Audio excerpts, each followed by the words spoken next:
Continue बोले। हाँ ready. मैं झारखंड दिव्यांग आंदोलन संघ की ओर से आयोजित धरना स्थल रांची राजभवन के सामने आज, जैसा कि आपको पता है कि 2023 की 31 तारीख है, 31 दिसंबर, साल का अंतिम दिन, और आज भी हमारे दिव्यांग साथी यहाँ पे लगातार 31 दिनों से धरने पर बैठे हुए हैं। और आप सबको पता है कि हमारी जो मांगे हैं वो सारी जायज़ मांगे हैं, चाहे वो पेंशन की बात हो जो कि सरकार ने अपनी घोषणा पत्र में कहा था, और बाकी सारे जितने भी डिमांड हैं, हमारी मांगे हैं, वो दिव्यांगजनों से जुड़े कानूनों में जो निहित प्रावधान हैं उनके अनुरूप ही हैं। चाहे वो बैकलॉग की वैकेंसी हो, चाहे निःशक्ता आयुक्त की नियुक्ति की बात हो, राज्य में दिव्यांगता अधिकार अधिनियम के तहत विभिन्न समितियों की गठन की बात हो, विकलांग दिव्यांगजनों के लिए अलग से झारखंड राज्य में विभाग या निदेशालय की स्थापना की बात हो, या फिर दिव्यांग निधि जो कि दिव्यांगजनों के स्वरोजगार और उनके आर्थिक सशक्तिकरण के लिए बनाया गया था, उसको सक्रिय करने की बात हो। ये सारी बातें जो हम लोग कह रहे हैं सरकार के सामने, वो सारी बातें हमारे कानून में दिव्यांगजन अधिकार अधिनियम और अन्य कानूनी प्रावधानों के अनुरूप ही है, जिसको झारखंड सरकार लागू नहीं कर रही है। और ये बहुत शर्म का भी आज ये दिन है कि जहाँ पूरे राज्य के लोग, पूरे देश के लोग, पूरे संसार के लोग 9 वर्ष की खुशियाँ मनाने जा रहे हैं, और इस ठंड में इतनी, आज 31 दिसंबर का दिन, आप समझ सकते हैं कि ठंड का क्या हालात है, और कल से और भी ठंड और बारिश भी होने की संभावना है। हमारे कुछ साथी आज भी यहाँ पे डटे हुए हैं, और मैं झारखंड के अन्य दिव्यांग साथियों और दिव्यांगता के क्षेत्र में कार्य करने वाले लोगों से अनुरोध करता हूँ कि आप लोग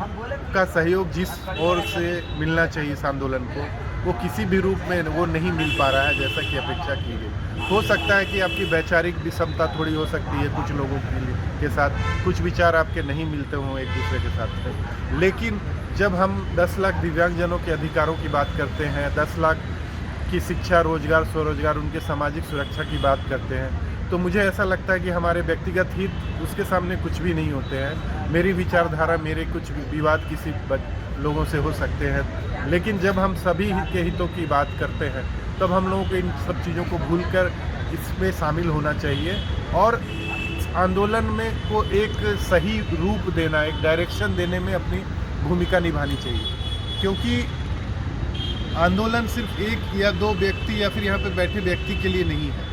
आप में जो भी क्षमता है, आप अगर यहाँ पे व्यक्तिगत तौर पर उपस्थित हो सकते हैं तो उस पर होइए, आर्थिक तौर पे सहयोग कर सकते हैं तो उस पर सहयोग कीजिए, रणनीतिक तौर पे सहयोग कर सकते हैं, क्या करना चाहिए नहीं करना चाहिए, आप अगर अच्छा आवेदन लिख सकते हैं, पत्र लिख सकते हैं, सरकार के सामने अपनी बात पहुंचा सकते हैं विभिन्न माध्यम से। आप जहां भी रह रहे हो झारखंड के किसी भी ज़िले में, किसी भी विधानसभा लोकसभा क्षेत्र में, अपने जनप्रतिनिधियों को बताइए, उनको मांग पत्र सौंपिए, और उनसे ये कहिए कि जो हमारे साथी बैठे हुए हैं उनकी बात आप सुने, और इस तरह से जश्न आप मनाएं। अभी जैसे कि झारखंड सरकार ने अपनी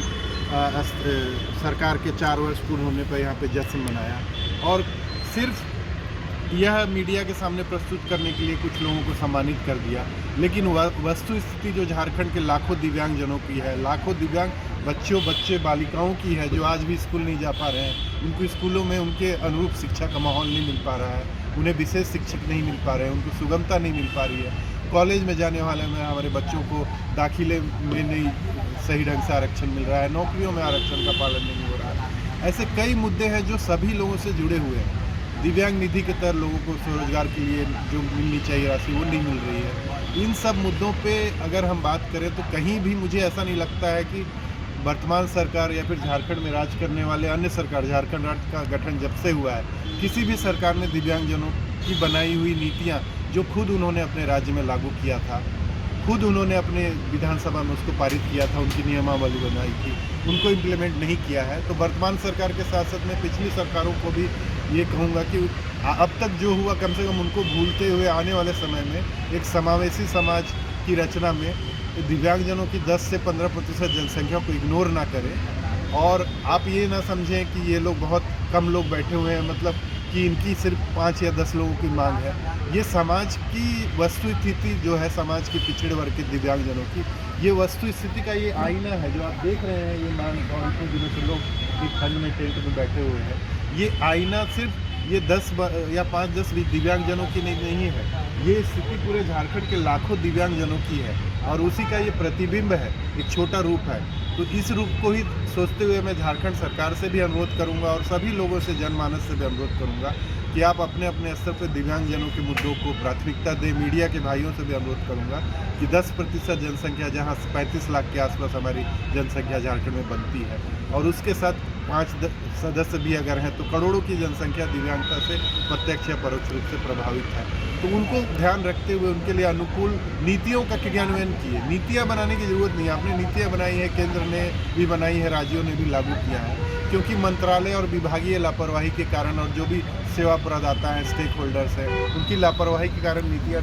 सही रूप से नहीं उतर पा रही है। तो उनके लिए आप एक